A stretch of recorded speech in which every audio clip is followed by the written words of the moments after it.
Let's figure out the capabilities of the Model T 101. Does it hurt when you get shot? I sense injuries. The data could be called pain. How long do you live? I mean, last. Well, I have a question. 120 years. So he said that the data from when he gets injured is like pain. Why do animals like us, why don't we just like sense it? Why do we have to be like, I'm going to fall to the ground and be completely useless? Like, why can't I lose a limb and be like, well, that's terrible. That sucks, but okay. Let's like, I lost continue. my arm, but I still got to walk somewhere. Let's keep going. Right. Why do I have to be like, I lost my arm, my legs still work, but I'm going to be on the ground in a heap. Well, what in agony? Like, I can't even think. I can't even run. I can't even. And what's the deal with that? Like, Gosh. why aren't we more like? Let's roll it back. So what's the point of pain? I guess the point of pain is like an evolutionary advantage to let you know, like, the thing you just did was bad. Don't do that. Right. But I guess it's too far in what you in the example you're saying. Like, say a lion bites your arm, and then you're going to be on the ground in pain. Like get away, right? Right. So the thing that stops us from wanting to get injured is the fear of injury, fear of the pain. But once we're injured, is it helpful to continue to be like, ah?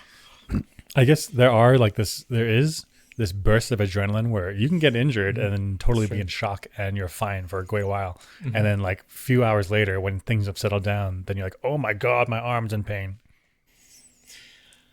Maybe this is like an argument in favor of like free will, where it's like nature's like, if I don't actually give the animal pain, he's going to game the system.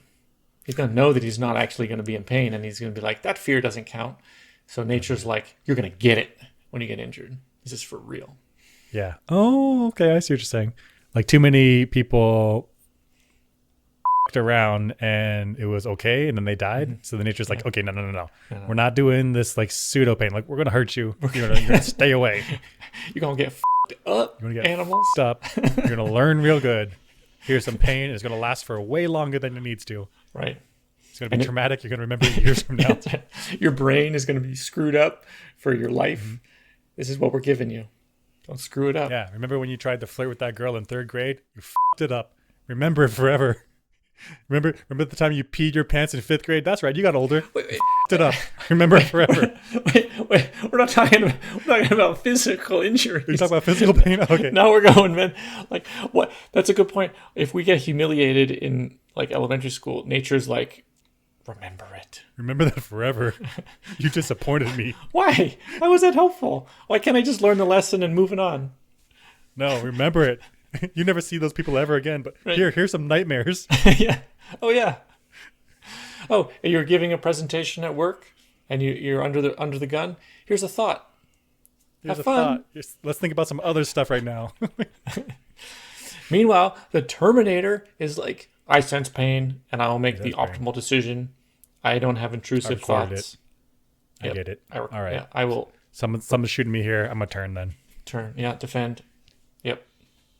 Gosh, maybe the Terminator is like nature's perfect weapon. Maybe they do deserve the planet. Maybe they kind of do. We should just give up. It's what the antelope did for us, right?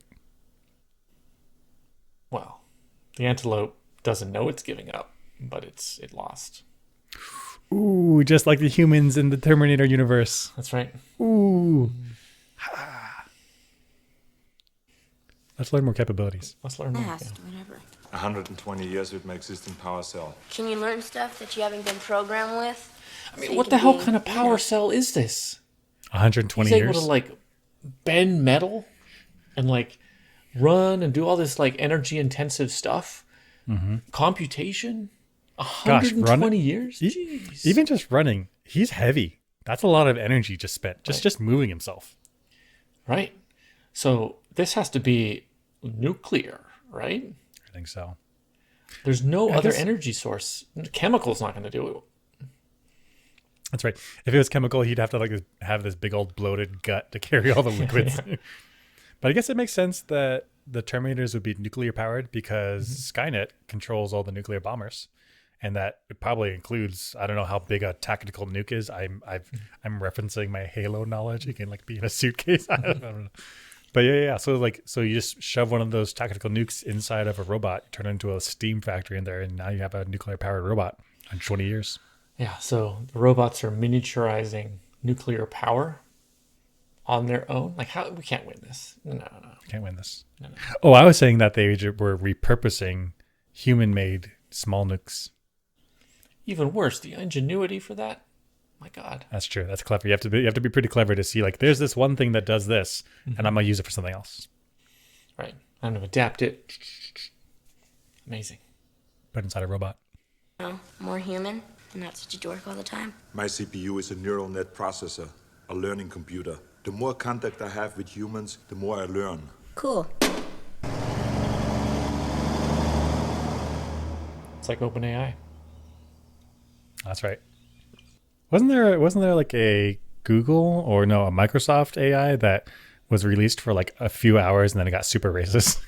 Oh yeah, because of the trolls. That was awesome. Oh, the trolls, yeah. I So want- cool. So the Yeah, go ahead. T101 is able to learn stuff. It has a neural network. I did not realize that neural networks were a thing back in the 90s. I thought they were like a more recent development. But apparently, like, science fiction had this stuff from the 90s. Yeah. And I think the math and the science for it goes back to the 50s and even earlier. I think Really? people have been thinking about it for a long time. Yeah. I mean, I don't have any references right now, but I think that's true. So they had the vision and the imagination of a neural network, but then it's taken, I don't know, 80 years or 60 years for the technology to catch up. Very I cool. think so, yeah. And then the other thing is looking at the Terminator here, he doesn't sleep. Why do we sleep? What the That is, my understanding is that is a current research topic. Why do humans sleep? So my understanding is that there is like waste materials that are generated in your brain during the day when you're up and doing stuff, and then at nighttime your body clears it out. However, there are also people that don't sleep at all. They're the anomalous ones, but if we have this idea, this model of that your brain is generating waste products and you need to clear it out overnight, then how are these people functioning? And it's not like they're functioning during the day, they don't sleep and they're like groggy. They're actually super productive. Like they just work all the time or they have fun all the time. Like they don't sleep. Right. I've certainly experienced this. Like, if I want to learn something, I can't cram. I have to do little chunks. You have with to sleep you have in to sleep between. on it. I have to literally sleep on it. And if I don't, Yeah. if I sleep is bad, I mean, learning's worse. So to me, my instinct is telling me it's something to do with learning. But then again, the people that don't sleep a lot, there has to be a drawback because They often have very successful careers because they can work kind of as much as they want. right. Just no sleep time. So I don't understand sleep. I Weird. don't understand sleep. And so obviously the advantage of the Terminator here, not having sleep, not even sleep, and not actually being bored, he can just do guard duty, no problem. Such an advantage. Wow. Such an advantage. I mean, it makes the more and more we see the T101, the more I think like, yeah, it makes sense. It makes sense that humans would build the technology to create these guys because you could have a security guard that's there all the time. You could have a pizza guy that's like making pizzas all the time, just no sleep. No sleep. No complaining. You can like whip your pizza boy and he's like, I register that as pain, I guess. Right. Yeah, that's right. Don't whip your pizza boys. That's weird. Okay, so after living in life for however many years, after Sarah Connor has figured out that she like her womb carries the future of humanity, we see that she's burdened, that she's emotionally damaged by having all that weight on her shoulders. Yep. Let's see it. Want some of my fries? Oof, it's subtle, but like there's the child that was stripped away from her. She went to a mental institution. She could not see the savior of humanity, and he's offering her fries, and she's just shoveling food. She's somewhere else in her mind right now. She's dealing with some possible future that she's wrestling with it. And so we see that Sarah Connor is like a full human. She's not just there as like a plot device. Like she's experiencing this future, this world that she's desperately trying to stop from happening. Right. Kyle Reese and the Terminator were dumped on her early in her life. She has the child, and now the burden of the world is on top of her, and she can share it with essentially no one. Because who's going to believe her? So she has to live this alone. She's not just perfectly, I do everything great, I do everything awesome. Like, it's a lot. It's a lot for one human to handle. In fact, it's the most any human has ever handled. Like the future of all humanity on your shoulders, that's a lot. Yeah. And in fact, you can't talk to anyone. You know, every leader in history who's felt like they've had to fight a world war or whatever, there's been surrounded by people. She's completely Generals, alone. advisors, completely alone. Cool. So it's cool that we get to see like she's a person struggling with this. Struggling, yeah. So after being snubbed, John goes to Arnold for some help. Need any help? No. Just a straight up no. Also, straight up. what he's doing here, I think, is not enough. Look at the beginning of the scene. Look how much steam. That's a blown radiator. That's pouring water out. He's going to little refill. No chance, dude. Wait, You're getting like 30 miles. I guess I always assumed that they had done some sort of, they cooled down the engine, they refilled fluids, and now he's topping up the oil. But this was the end product of some sort of maintenance. Oh, okay. Sure. Maybe there's a crack in the radiator, and so water's spewing out, and it's hitting the engine. It's all hot. Yeah. But if Al can get in there with his robot abilities and just do a little seal on the radiator, then okay, we're back up and running. Can you put, while the engine is super hot, can you put oil into an engine when it's hot like that? Is that a good idea? I think it's okay to put oil in there because there's not a lot of thermal mass. If you try to pour water on an engine, that's super bad. That's super bad. Right? Yeah, because then you get a shock. You can get a crack if there's too cold of water and too hot of an engine. You really need to just let it cool down to room temperature on its own. So what he's doing here is he's putting radiator fluid, he's putting coolant into the radiator, which must be there. And so I've learned this from having some broken radiators. Like you gotta either replace the whole thing or get in there and weld it shut, which maybe he does. I don't know. And he has detailed files, so Detailed files. Yep. The T101 can do everything. yep. Even on this old model Ford, he knows what to do. I mean, but that's right? Because the T101 brain is a computer. It can just shove as many files you need in there. That's right. So all the manuals from all the things in the past, since he's going to the past, is in there. Yep. Yeah. Throw a stone tablet at this guy, like he'd chisel in there, like not a problem. Wait, what? So all the technologies from all the past, and I went after stone tablets, like ding, ding, ding, ding, ding. Like I think the T101 would have no problem. Oh, I see. Yeah. Actually, maybe he would because there's no manual. Okay. So we're having issues with this movie for like time loops, right? Where does information come from? What if there's a Terminator that's sent back in time, and that Terminator is the one that invents a wheel?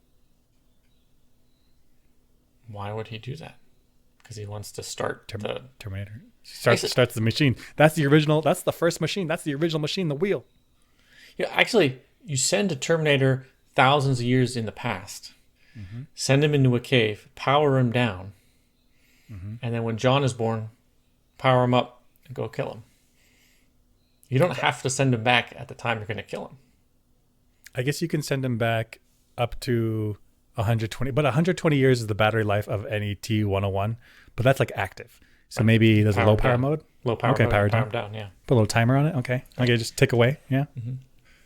In fact, you send a bunch just around as like traps whenever John goes to like a little league baseball game, like boom, there's a T101 in the mound. That's right. Yeah. Wait, in the mound? He's like underground. He's underground. He's like pops up. now? Yeah, the hand comes up and then grabs him by the ankle. That is the best way to assassinate. I'm not worried about the best way. I got time on my hand. I do a whole bunch of stuff. I mean, I would send another Terminator to hang out here at this like particular gas station. Be like, hey, if there's a kid that comes by, pump full of lead. Yeah. I mean, if you know he's coming to this particular gas station or whatever this is. But Good point. There must be a lot of places where they know he's going to be, and you send multiple Terminators to those multiple locations. But we said that maybe the time travel device, it wasn't able to send more than 2. That's a good point. Otherwise, if the robots had built the time travel device and were able to send tons and tons of robots back, they just send an armada of these things. That's right. Right? There's nothing you can do to stop them. In fact, the more they send, the more the tech is likely to be dumped off, creating more time loops, which ensures their creation and survival. So, gosh, I wonder if you can get a T, not 1000, but a T2000, the model that's, I'm making this up, T2000, that's one that's really good at simulating humans. And you get someone to come in to be Miles Dyson. And then it's actually a Terminator the whole time. Oh, you go and replace Miles Dyson. It has detailed files. And it just does the Miles Dyson thing. Yeah, you break the chip, who cares? It's got to chip itself. It's got to chip itself, just, yeah. Cool. Time travel. It's a problem. Okay, so we saw Sarah Connor burdened with the weight of humanity on her shoulders. And we have this like symbolism in this movie, this like a weird visionary thing. But it's right. She's going through some shit. So like nobody else can talk with her. Mm-hmm. This is some weird like emo kid stuff, like knifing up the table. Yep. Don't do that.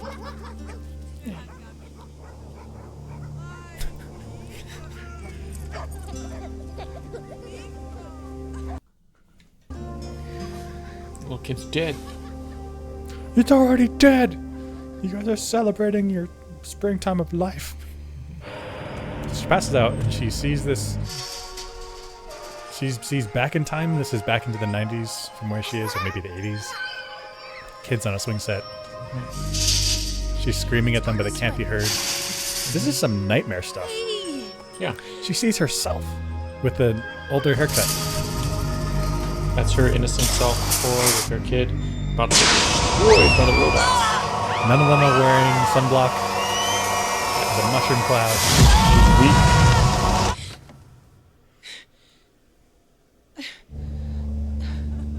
Thanks, brain. She's got this like obsession about this 2-word phrase. She's angry at the picnic table. Yes, that's what she's angry. She gets gunned at. up. Picnic table. I mean, she's not. I mean, she's like she's deflecting. I want to write something up. She's deflecting. She's stabbing the table when she really should be stabbing, I guess, Miles Dyson. Right, but then she redirects. She redirects to Miles Dyson. Right. So while like this was a super weird scene for me for many years, I did not understand it until recently. But like she's losing it. She's seeing How could visions she not? in her dreams. Right. Yeah. Because that's just so much weight on her shoulders. It's all of humanity. And she's struggling to sleep because every time she goes to sleep, it's death and destruction and innocence lost. And like, I don't want to go to sleep. Thanks, nature. Why do we have nightmares? What are we doing? Yeah. I can see 0 spiders throughout the day during my dreams. Spiders everywhere. Spiders what everywhere. The hell? What are you doing? What the hell? But yeah, so she's going through some shit. She's imperfect. She's not handling this just ideally. Like she's struggling. Which leads to this overkill moment. She goes and attacks Miles Dyson with his family. Your time is up. Come brush your teeth and get to bed.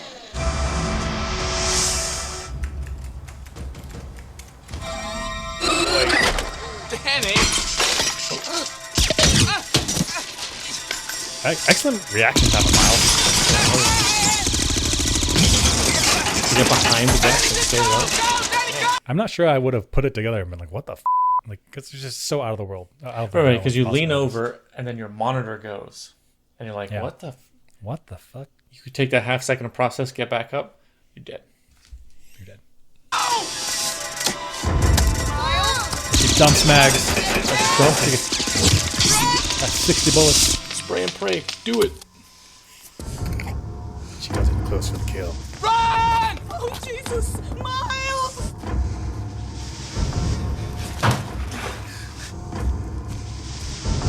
It's terrifying. Oh! You're at home, just quietly working. Gunman comes in. Yep. So like she's losing it. She's like going to just straight up murder these people. Right? She's not coordinating with her son or the Terminator. She's just like, That's right. I have to take care of this. I have to get this out of my life. I want it to all stop. Gosh, why didn't she get the Terminator to work with her or for her? He's there for that. Like, she's off on her own. She's doing Maverick. Right. Because she's messed. Well, she didn't tell Terminator. She didn't want to tell John, and she just wants this to stop. So she's not thinking straight. I mean, that's how I interpreted it always. Is that she's just. I see. Yeah, it's like panic and like. So she's thinking like the only way I can get this to save the future is just do it. Just do it. Right, And she just I'll take takes care off of on her own. Yeah. And then she misses, and then she didn't intend to miss. Miles Dyson got lucky. And then so now she's dumping mags and I see. still she's panicking. Like, she's like, I missed my shot. I thought I shot that I lined up, but like I got to get the kill quickly because otherwise they're gonna call the cops. So she's just like, instead of lining up another shot, repositioning, whatever, she's like, just dump the magazine in there. Dump. Yeah. I see. Like- and then when like- she's empty with 2 magazines, she's like, I gotta get in close. Because she should have kept the rifle and lined up another shot, really. But she ran out of bullets and then went to the sidearm, which is She's like less full of emotions, full of rage. Just she's losing control. agreed. And it shows. It shows here. She's struggling. Yeah. Don't look your enemy in the eyes. But she's like breaking down. Like, imagine a gunman comes into your house and then breaks down. You're like, Right. what's going on here? What is going on? Yeah. But gosh, I get it because like she needs to kill another human, something that feels Right. terrible to even think about. But it's right because it's his life versus billions in the future. That's right. So her actions, while kind of losing it, kind of crazy, is still justified. I mean, if you kill Miles Dyson, kind of an innocent in this situation, but that saves billions. I mean, you kind of take that trade every time. Every time. But yeah, but she's losing control. She's even losing control of like the mission that she's on, and she's breaking down and crying in the corner. Right. So, I mean, she made a mistake, which was humanizing her enemy. You got to dehumanize, take care of business. You know what I'm saying? Yeah, you know what's really good at that? Strategic bombers with AI control. That's right. Nothing can, they will never humanize people. There's no last minute attack of conscious. Right. It looks into a person's eyes, looks into a baby's eyes. It's like, that's an eye. Target acquired. Pew pew pew pew pew. Pew, pew, pew, pew. Pew pew pew pew. Can we also take a moment and say, like, can white people just leave black people alone? Like, they have this nice house, this nice family, and then a white lady is like, I'm gonna kill you, blah blah. Like, leave this guy alone. Come on. No, that's our house. Woo! Beverly Hills is for us. I don't know if they live in Beverly Hills. It looks nice. So after settling down, Sarah Connor and John Connor and the Terminator have a discussion with Miles Dyson about what to do. How are you supposed to know? Fucking men like you built the hydrogen bomb. Men like you thought it up. I think you're so creative. You don't know what it's like to really create something, to create a life. Feel it growing inside you. All you know how to create is death and destruction. Mom! We need to be a little more constructive here, okay? We still have to stop this from happening, don't we? But I thought, aren't we changing things? I mean, right now, changing the way it goes. That's right. So it was weird to me that Sarah Connor was like going off about this stuff. Like you're telling him that he doesn't know how to create stuff like the men that created the atom bomb. But I would argue that creating the atom bomb is an act of creation. That's true. It literally is creating the atom bomb. The thing that I thought was unfair was the people who made the atom bomb knew they were creating the atom bomb, and they were like, this sucks. I don't want to do this. We need to do it. You know, I don't want Hitler to get. Miles Dyson is making a computer chip to try to make the world a better place. He's not trying to make the atom bomb to kill people. He's actually trying to make the world a better place. Oh, that's a good point. This is not a fair comparison at all. He's just making a nicer chip. He doesn't know that it's going to get weaponized by someone else.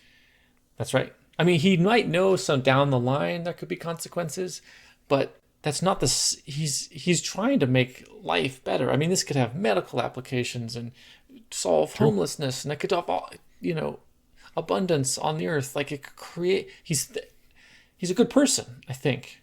right? Unintended consequences for sure. Naive, maybe, for sure. But to say he's an atomic bomb scientist hell-bent on destruction, that's a little far. It's not the same. Yeah, so she's losing it. She's losing like, it. she's lost the mission of, we want this guy to not make chips. And she's like giving off like moral diatribes about what him and other people like him in the past are doing. And so John actually calls her out and be like, hey, like, we have a mission here. And at this point, Miles is on her side. He's not saying like, no, I'm going to keep making the chip. He's like, he's already on her side of saying like, what do we do? What have we got to do to stop this? That's right. Miles and his wife, as soon as they see the evidence, that the Terminator and all that stuff, they immediately flip to like, now I have to stop it. So she's incredible preaching, mental flexibility. They're like ready on board. On board. So she's preaching to nobody. There's nobody here that needs convincing. Right. But Except it's her like, it's her moral quest to like chastise Miles to she's angry about a future that hasn't happened. And so she's losing sight of, he's on your side already. Yeah. Which is understandable because she's been living with this burden and the horror and the nightmares and the trauma and the just. Actually, these two are the first two people to believe her. So she's finally getting a chance to like, these are my feelings, these are my thoughts. Nobody else has listened to her in the past. That's true. That's true. And kudos to the wife. Like this is all dropped on her lap. Like I mean, I don't know what her job is, but I think it's not working with Miles. So she's like, your research is what? Oh, so this guy came in with like a robot arm and the ladies tried to shoot us up. And she's immediately like, wait, are we changing the past? Are we changing the future? Like, so smart.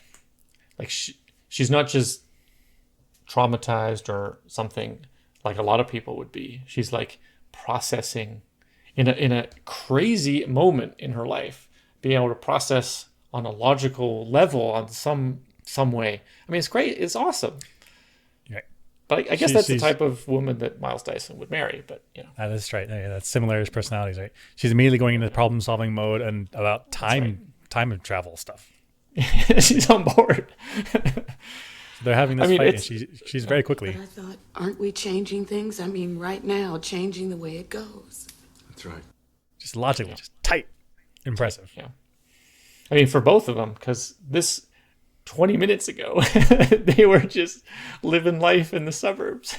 Right. He's got a little bit of homework you got to finish at night. She's like trying to get the kid to bed, and then like there's a robot. Like a lady tries to kill me, and then there's a robot. Like, that's right. What the? Amazing. So they decide to break into Cyberdyne systems, and T-101, Aldu, breaks down the door.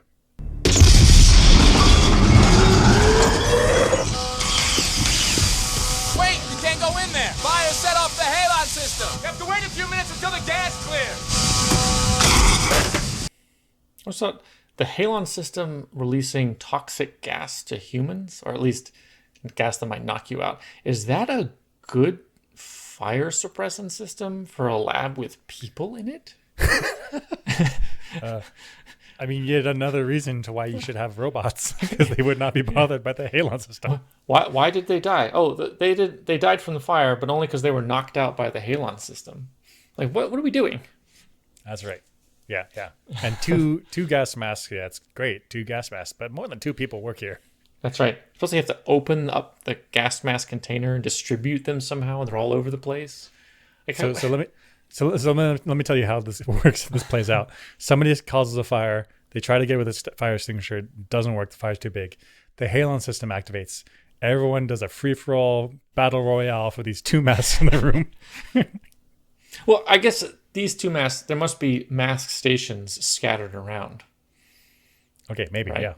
And so it's a free-for-all. Everybody, so people congregate at one station with 2 gas masks, and others have nobody. And the desk you're at, you have to run to the one that's closest to you. Like, what? So the halon system activates, everyone gets up, and it's immediately musical chairs, but for gas masks. For gas masks. They're like, there's 2 here, but there's 3 people. And like fighting, he's running around in a circle. Mm-hmm. And if you lose the musical masks game, you die by smoke inhalation or by fire. What is a halon system? I thought it was just some type of fire suppressant. Can we look it up? I'll look it up. Oh, good idea. Fire Halon. suppression. Is it a real thing? Oh, why is halon banned 2020? Oh, okay, cool. There's is halon banned in fire suppression? No, there's no requirement to replace your halon fire suppression system. In the mid-90s, the manufacturing of halon was banned because of the environmental effects of the gas. However, the use of halon was not banned. So you can still have it, but you can't make new ones. Can't make new ones. So what is halon? Here, this is what I wanted. What is halon fire suppression? Halon is a liquefied compressed gas that extinguishes fire by reacting with the fire's elements, which is oxygen and carbon dioxide, okay, and breaks the chemical chain reaction. A fire needs 3 elements to sustain: oxygen, heat, and fuel. When you disrupt or remove an element, the fire cannot sustain itself. So what is halon? What? I guess we can just... What is halon? Yeah. Halon 1301. Bromotrifluoromethane is usually found in fixed extinguisher system. Halon is a colorless, odorless gas with a density approximately 5 times the air. Okay. It is non-corrosive, non-reactive with water, and stable up to 900 degrees Fahrenheit, 482 degrees C. Okay. So I guess is it toxic to humans? Or what's the word for a gas that kills people? Or does it just displace the air in the room and suffocate people? Is halon dangerous to humans? Okay. Halon is a fire suppression agent that can displace oxygen and potentially cause suffocation if inhaled in high concentrations. Okay. Inhaling halon can lead to dizziness, nausea, unconsciousness, which could be life-threatening if not addressed promptly. Yeah, because you're like in a fire. Mm-hmm. So I guess it's not like chemically reactive. It's not what's the word for this? It's not reactive. It's not biologically reactive. Okay. It's just it can push all the oxygen out, and then if you're breathing that in, you're going to suffocate. Mm-hmm. But it sounds like it also does cause some stuff. Some dizziness, nausea, unconsciousness. But it sounds like you can be in the room with halon. Right. It's going to be okay. As long as you it's just need to get small out of there enough. quickly. Yeah. So then those masks are, if people are going to stick around and like fight the fire, you put on the mask. So they potentially could have entered the room to get their own masks. Okay. It's not like they would just walk into a room and just drop dead. Ooh, that's scary. But yeah, I think that's right. Yeah, and I guess Terminator could blow out a window to help some airflow. That'd be good. True. That's true. Did I learn halon system? Halon. This was interesting to me. So the firefight is over. The SWAT team is evacuated. So the Terminator, Sarah, John know that the explosives are going to go off at any time. And in case of emergency, take the stairs. What do? They take the elevator. Here. Yeah, fire. They're running. You get an elevator. Yeah, they know an explosion's coming. They're not sure when. Explosion coming. Happens while they're in the elevator? Yeah. They could have been stuck in there. Yeah. But they, in fact, it's not just a good decision. It's super lucky because the stairs they probably would have gone down were the ones that the T-1000 went up in the motorcycle, all weird like. Yeah, he somehow gets a motorcycle on these super tight turns with his heavy Harley. Yeah. He gets it up the stairs. Yep. Yeah, they would have been coming down these stairs. They would have ran right into him. Right. So good thing they took the elevator. But I think in the moment, they didn't know the position of the T-1000. Right. They should have taken the stairs, given the information they knew. Right. Because they could have gotten stuck. And then they would have been sitting ducks. Right. Because then the T-1000 would have just pried the door open with its crazy mechanical golf club arms. I mean, he could just make a hole and then like flow himself in there. Mm-hmm. And they're done. They're done. Super worked out. Super worked out that the T-1000 is like, I'm going to ride this motorcycle upstairs. Up the stairs because I'm good at riding motorcycles.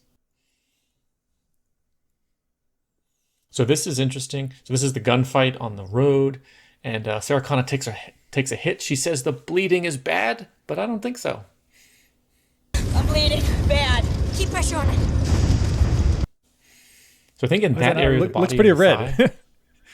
Looks pretty red, but in that area of the body, I think a blood bleeding would be hit the femoral artery, which means I think you're like dead, pretty much. Femoral artery is like can... the big blood artery that goes to your leg, and it's like big and fat. Like I've seen it in movies when people like hit the femoral artery and someone dies pretty quickly. Yeah, so I think somehow you need to get in there and like either squeeze it closed so that it doesn't flow, or get to a hospital. But I think you literally have minutes to live at that point, which means I think pouring out. I think this means the femoral artery was not hit, so the bleeding is temporarily bad, but not bad. It's bad in that you generally want to keep the blood inside, but it's not that bad. It's not bad like she's going to die real quick. Right. She doesn't need to get to an emergency room right now. She can get to an emergency room soon. Yeah, later. Yeah. The liquid nitrogen scene. Let's watch it. Tuck and roll. Good inertia. Physics. Good physics. Yeah. Spilling everywhere.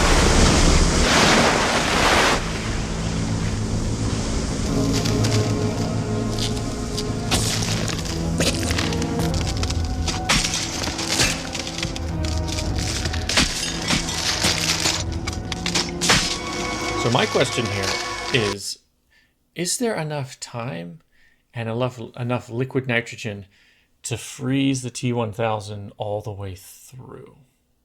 My hunch is no. My hunch is no. My hunch is no, because I guess back when we were grad students and we had access to liquid nitrogen for instructional purposes, I would freeze all sorts of random shit. And so like you could go through, maybe half a liter, maybe 300 milliliters to freeze one of these little snack sized Snicker bars. Like it takes a lot of liquid nitrogen to cool something at room temperature. And so this guy, he's a robot, but he's somehow like a liquid metal robot. He's at least room temperature. And so to cool down a human sized room temperature object, like you need a lot of liquid nitrogen. Yeah, I remember when I was messing around with liquid nitrogen, I dropped an apple in liquid nitrogen and I just let it sit there for like 20 minutes. And I wanted to like throw it on the ground and have it T-1000 everywhere. Definitely didn't get cold enough. It wasn't. It was not yet frozen. It was still like mushy on the inside. And it was like 20 minutes of immersed. This is immersion. So the T-1000 here is not immersed. It's just sort of splashing on him. That's right. And it's quickly evaporating because it's in contact with lots of other stuff. So I don't think anything but any surface freezing would be out of the question. I agree. Physically, yeah, should just be a little bit that's on the outside that's frozen, if anything at all. Yeah, agreed. I tell you one time I got in trouble because I was teaching a laboratory and I was playing with liquid nitrogen, and I went into one of our other friends' laboratories and I like threw it at his back, and he was like, "Oh my god!" And then it just evaporated off, like whatever, right? And then I got reported by one of the students like dangerous chemical hazards. But I'm like, okay, whatever. Yeah, I mean, important safety tip: let's not encourage that. Yeah, don't do that. Liquid nitrogen is super serious. We're professionals. We're physicists. It's fine. Yeah, it's fine. We know what we're doing. Hasta la vista, baby.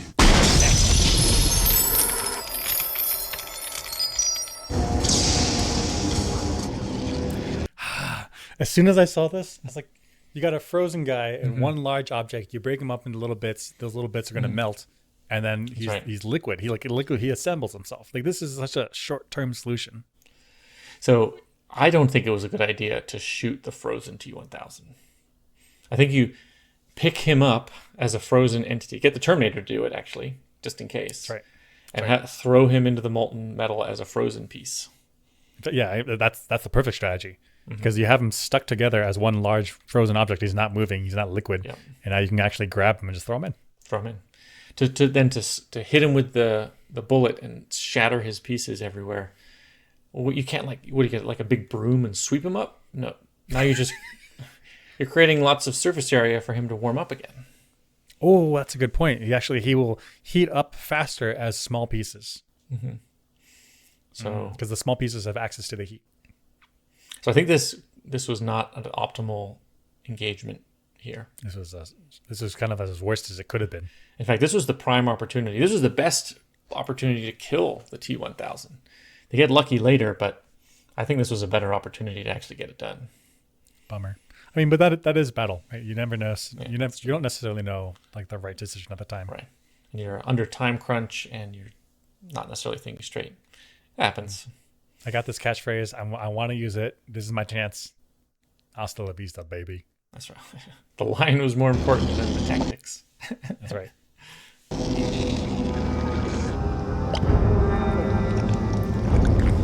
Amazing.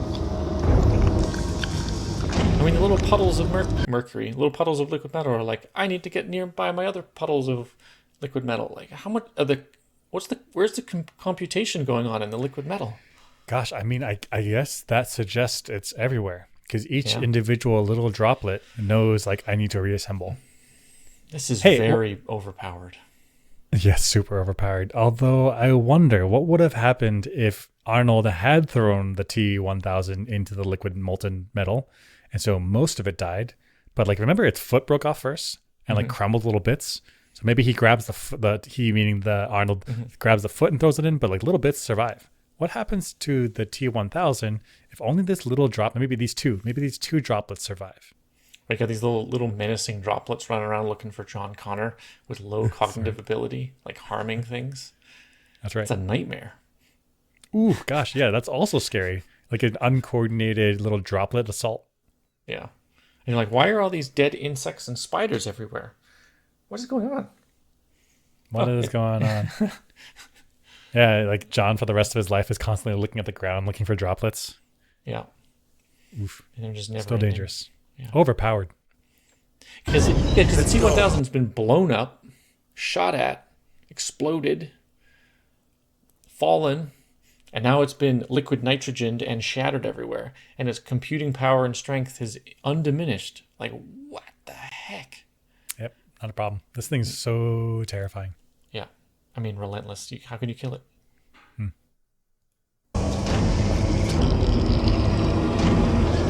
Molten steel. That's the way you kill it. Gosh, and it dresses up as a cop. Ah, terrifying. Yeah, terrifying. And he gives you the Clockwork Orange look, so you know. Terrifying. Terrifying, terrifying, terrifying. No, thank you. Do not want. And it does psychological games. Like, why? Why is he intimidating her? Why is he doing this? There's no reason. He should just kill her. Because we know that he can mimic her form. And we know he can mimic her voice.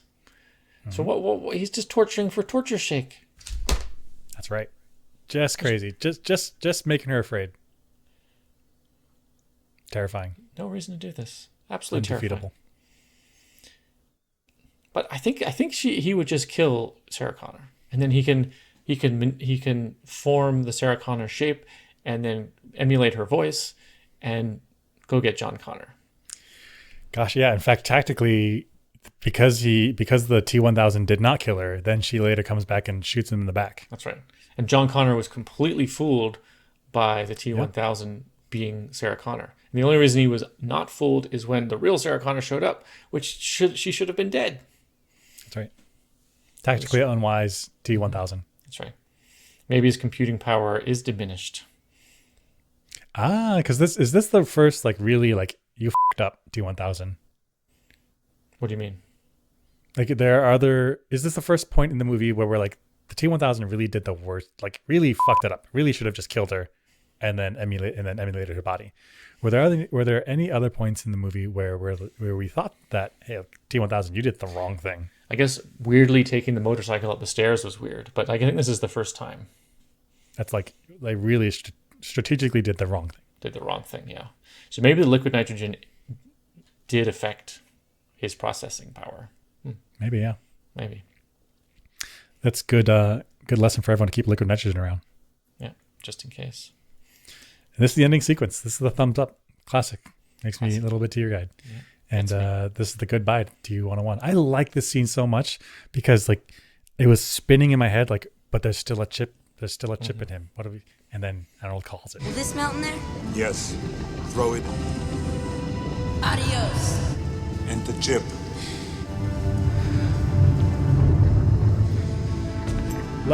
less enthusiastic about that. Like, it's adios arm, but a chip, like, I kind of want this still.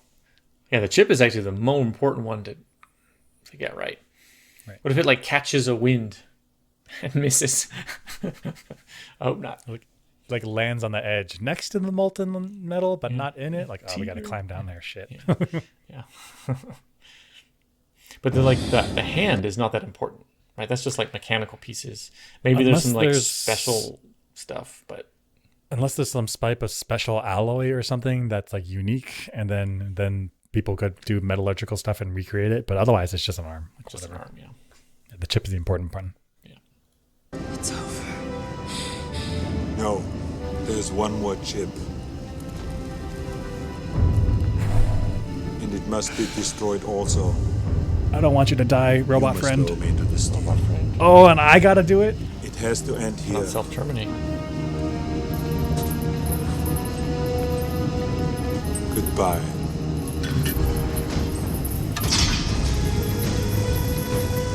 My friend. He helped.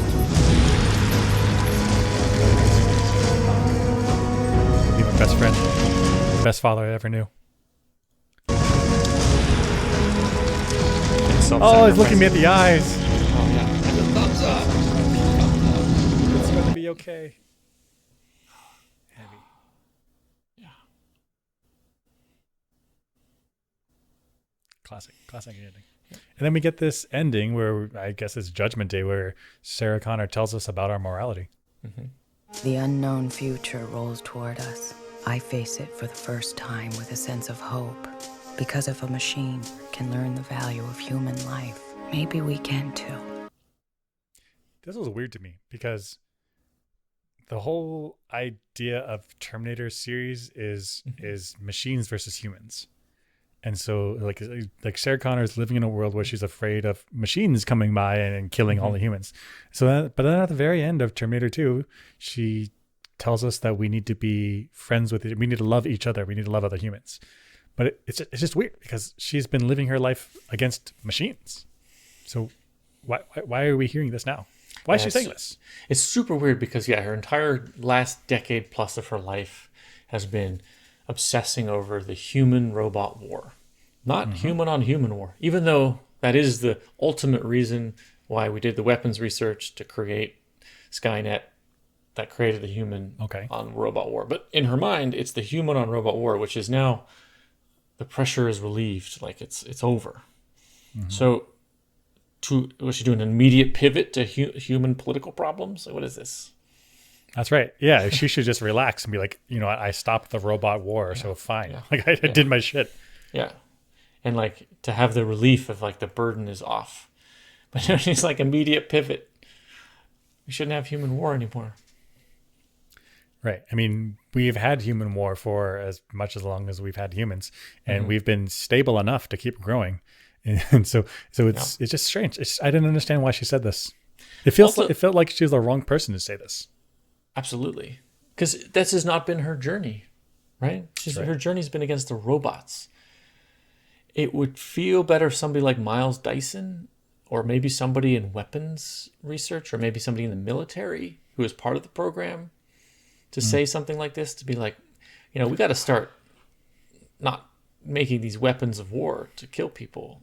Like, this is why we got into this problem. But not her, not Sarah Connor. Not her. Right? Right. It also would have made sense for someone from the future. So if John Connor, future John Connor, adult John Connor, or Kyle Reese had said it, if they're like, life is so precious. I know what it's like to be in a population of like 10,000 and you guys have 6 billion. Like, we need to treat life as precious and fight with and fight for each other, not against each other. That would make sense. But for Sarah Connor, she's never lived that life. She's never lived in that world where there's only a handful of people left on the planet. Right. Maybe with a few years after this, maybe in older age, maybe she'll be able to find some wisdom like that. But immediately after? Weird. Wow. Also, did the Terminator value human life? Or was it just programmed to protect John?